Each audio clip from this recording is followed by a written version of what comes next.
Welcome back. खबर शामिल कनासी doctor Shahnawaz कुंभर जो जुड़तू मुकाबले में कतल आवाज़ टीवी जांच कमेटी की रिपोर्ट हासिल करे वरती। मोतल DIG मीर प्रकाश ऐं SSP उमरकोट ते केस दाख़िल कयो वञे।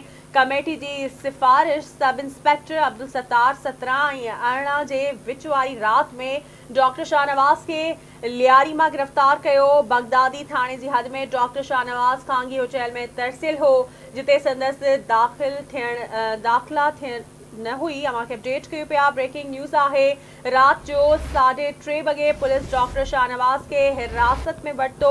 रिपोर्ट में यो इंकशाफ कयो वियो आहे। Police team Sattar doctor Shahnawaz के खणी हैदराबाद पहुती तो SSP उमरकोट राब्तो कयो।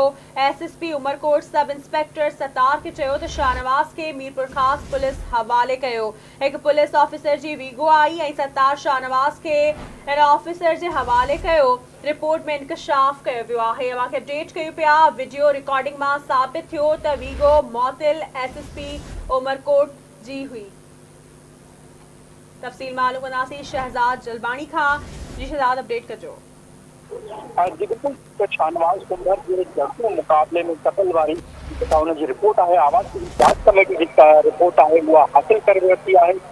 कमेटी की सिफारिश के मोतल DIG को खास SSP उमरकोट के केस दाखिल करने की तजवीज़ मिली वही है। अब्दुल सत्तार 17 ऐं 18 की विच वारी रात में डॉक्टर शाहनवाज की लियारी में गिरफ्तार किया हो। रिपोर्ट में वधीक जणायो तो बगदादी थाने की हद में डॉक्टर शाहनवाज खांगी होटल में तरसिल हो जिते संदसि दाखिला थियल न हुई। रात के 3:30 बजे पुलिस डॉक्टर शाहनवाज के हिरासत में वरतो। रात में जैसे डॉक्टर शाहनवाज के खणी हैदराबाद पहुंचो तो SSP उमरकोट राब्तो कयो। SSP उमरकोट सब सत्तार के चयो तो शाहनवाज के मीरपुर खास पुलिस हवाले कयो वञे। पुलिस ऑफिसर जी वीगो आई ऐं सत्तार शाहनवाज के उन ऑफिसर के हवाले कयो।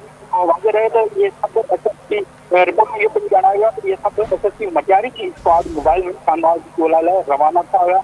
शहीद बेनज़ीराबाद जिले में शाहनवाज की ॻोल्हण लाइ फोन मुक़रर घुराया गया। डॉक्टर शाहनवाज मुख़्तलिफ़ सफ़न ते पंहिंजे फोन बंद भी कंदो रहियो। एक होटल मुलाजिम निशानदेही कई तो डॉक्टर होटल में थी सके तो मोतल ऑफिसरनि खिलाफ सख्त मेहमानी कार्रवाई कई वञे। कमेटी पिण सिफारिश कई रिपोर्ट है उनमें इहो पिणु ॼाणा वियो आहे मजमूई तौर ते सॼे वाक़े के संजीदगी सां पुलिस कायदनि तोड़े कानून मुताबिक मुंहुं न ॾिनो ऐं उमरकोट वाक़ो पूरो मुक़ाबिलो पुलिस लाइ वॾी बदनामी जो सबबु बणी चुको आहे। वधीक इहो पिणु ॼाणायो वियो आहे त जांच कंदड़ टीम में DIG तारिक रज़ा धारेजो DIG परवेज़ अहमद चांदी ॿिया शामिल आहिनि। जांच कंदड़ टीम SSP शिराज नज़ीर ऐं SSP शबीर सेखार शामिल आहिनि जेको पुलिस जड़तू मुकाबले के जश्न पिणु मल्हायो। कमेटी की रिपोर्ट में इहो पिणु शामिल कयो वियो आहे त मीरपुर खास पुलिस इन जड़तू मुकाबले खां पोइ बाक़ाइदा हिकु जश्न मल्हायो। पंहिंजी लोकेशन बदलाए चुको हुयो।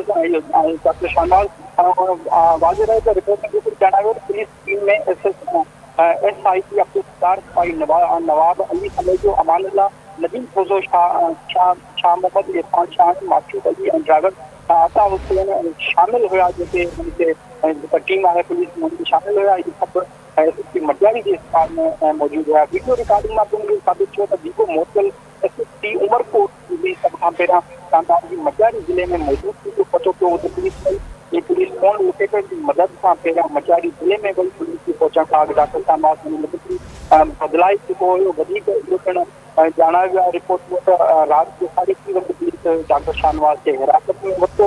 SSP उमरकोट सरकार के चयो शाहनवाज के जेको पुलिस हवाले करे एक पुलिस ऑफिसर जी जेका वीगो आई ऐं खणी विया। रिपोर्ट में इहो पिणु ॼाणायो वियो आहे इहो जेको सॼो जड़तू मुक़ाबिलो आहे पुलिस जी बदनामी जो सबबु पिणु बणियो आहे त जेको मीरपुर खास पुलिस जश्न मल्हायो आहे। ठीक है शहजाद, अवां जी वॾी महिरबानी अपडेट करण लाइ।